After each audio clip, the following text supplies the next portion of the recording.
Welcome back to the Don't Call Me Gentile podcast. If you're listening from a source other than the website, you can find more information at Don't Call Me Gentile, all one word, no punctuation.com. That's don'tcallmegentile.com.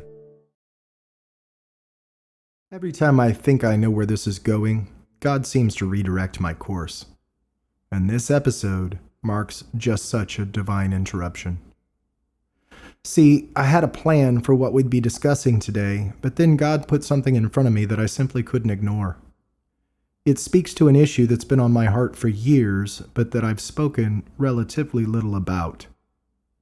Still waters run deep, as my mother would say. I was on a break at work the other day, and I found myself scrolling through YouTube Shorts for giggles and grins. Normally, I'm not really big on the short-term TikTok style, but occasionally I stumble across some real gems that bear a closer look. On this particular occasion, I came across a video which was a bit odd for my feed, and therefore it drew my immediate attention. The video was by an artist named Dax, D-A-X, and he was reacting to another creator who had transformed his song, Dear Alcohol, into a country song. I felt pulled to look up the original and give a listen. So I did. I got wasted cause I didn't want to deal with myself tonight. My thoughts get drowned until I feel alright. I keep drinking till I'm someone I don't recognize. I got wasted, I know I need to quit. I gotta do better. Example to these kids, cause they watching when I'm there, but I'm scared. Cause I've been chasing the man that I am when I start to drink. He's cocky, confident, and he don't give a damn what you think. This world is beating me down and it's pushed me right to the brink. I take a shot every time because man, it helps me escape. I'm taking care of these people, but no one takes care of me. I wanna talk to somebody, but I feel no one relates. I need better now. I think I've lost my way. I'm having battles with faith. It's painted right on my face. I'm not going to lie to you. I wept as I listened. Not only because of what this song is saying, but because within it, I hear the heart cry of a generation. Once I collected myself, I went to his official channel, and the first video listed is of a song released last month called To Be a Man. Do you believe in coincidence? I don't. I believe that God is purposeful and intentional. It's up to us to key in when he speaks. And man, did he start speaking to me. I stated that this is an issue that's been on my heart for years. And the issue I'm talking about is that of the assault on men in the modern age. I'd try to explain to you what it is exactly that God has put on my heart, but I've never heard it stated so eloquently as it is in this song. Yeah, I know this life can really beat you down. You wanna scream, but you won't make a sound. Got so much weight that you've been holding, but won't show any emotion. As a man that goes unspoken, that we can't cry when life gets hard. Unconditional loves for women, children, and dogs.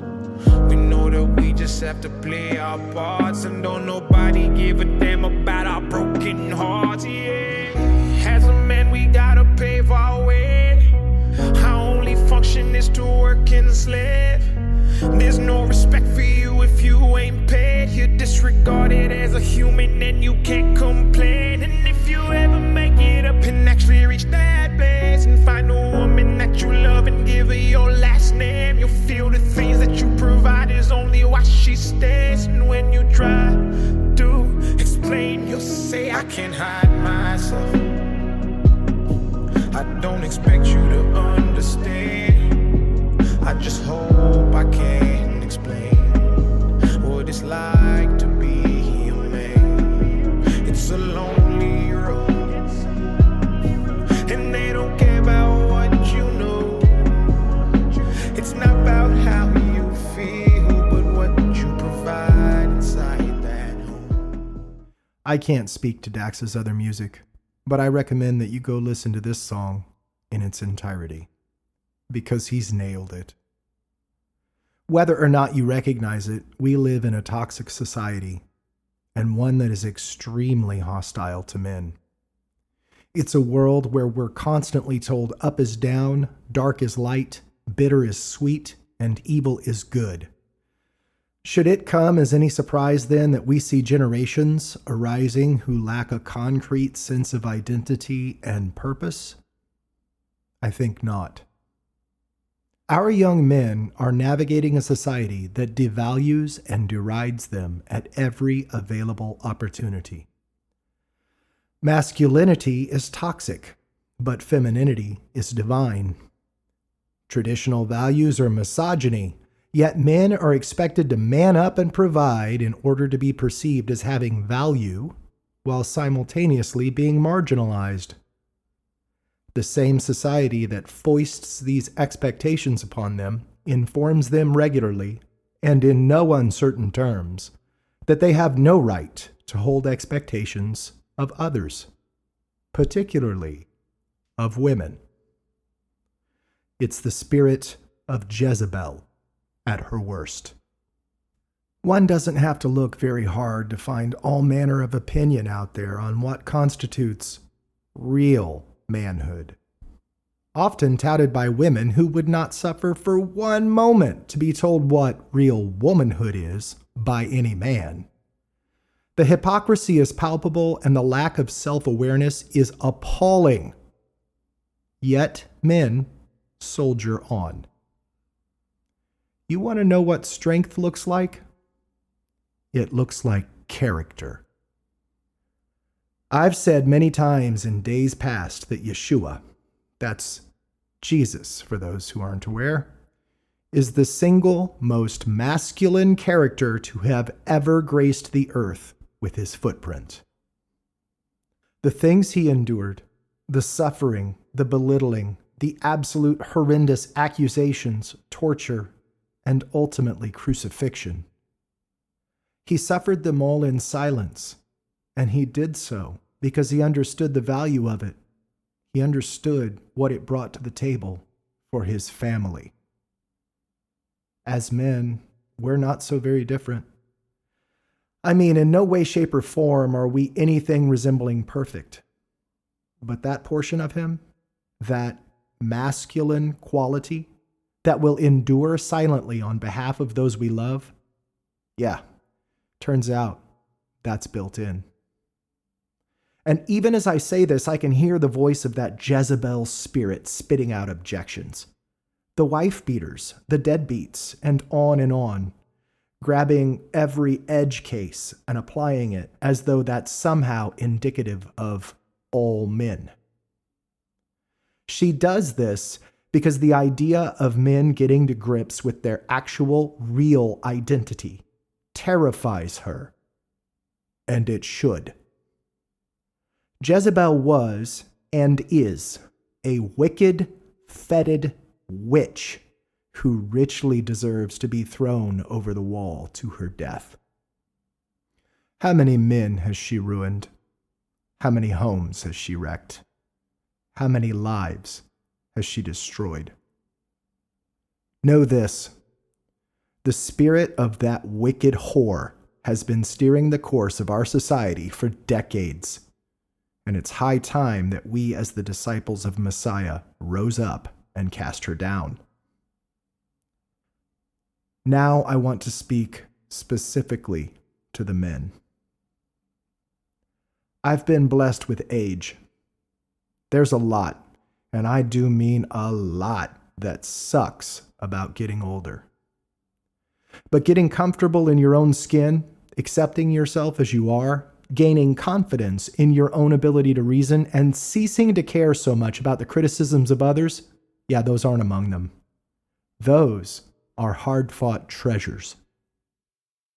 It's taken me the better part of half a century to reach this point, and I find myself looking at younger generations with significant concern. How are you supposed to navigate this mess of lies designed specifically to apprehend and constrain you? And what can I do about it? because, dear God, I don't want this for my son. Young man, I want you to listen to me intently right now. I cannot impart to you the attributes I listed. Those only come with time. But what I can do is tell you that this is not who you are. You are not a paycheck. You are not a meal ticket. You are not toxic or oppressive. You are not just one more piece of meat on the carousel. And you know what I'm talking about. The world, society, has a lot to say about who you are, and yet you know deep down that this isn't true. None of what they have to say about you is true. And you don't have to bow and scrape or pretend to be something you're not in order to prove it. You don't owe any explanations. You don't owe anything. What? By virtue of your very existence, you're somehow indebted to the same society that actively oppresses you? Think again. No. Where you find yourself, young man, is in a place of crisis. Identity crisis. With all these mixed messages being flung at you from every direction, it can feel impossible to develop any firm sense of who you really are and what your value really is. I know who you are, and I know what you're worth. I know this because I know the source of your identity and value, and it's something the world cannot grasp and cannot steal. You are who He says you are. And your value? Son, He died to purchase you. Every strike of the lash, every prick of the thorns, every smack of the hammer, He suffered specifically to snatch you, yes, you, from the gaping maw of hell. Now you tell me, how much are you worth? What's your value now? You are a son of the living God and a co-heir with and through the Messiah by the blood He shed on your behalf. You are a prince.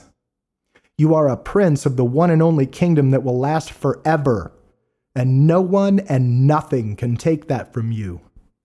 You are a warrior. You are a king. You are beloved, and you are a treasure. You are His, and therefore you are what He says you are, and He calls you mighty. Gird up, young lion, step into your real identity, and watch God shake the gates of hell before you. Until next time, Shalom Aleichem. Peace be upon you.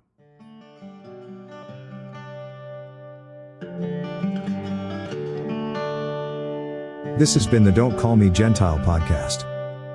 Thanks for listening.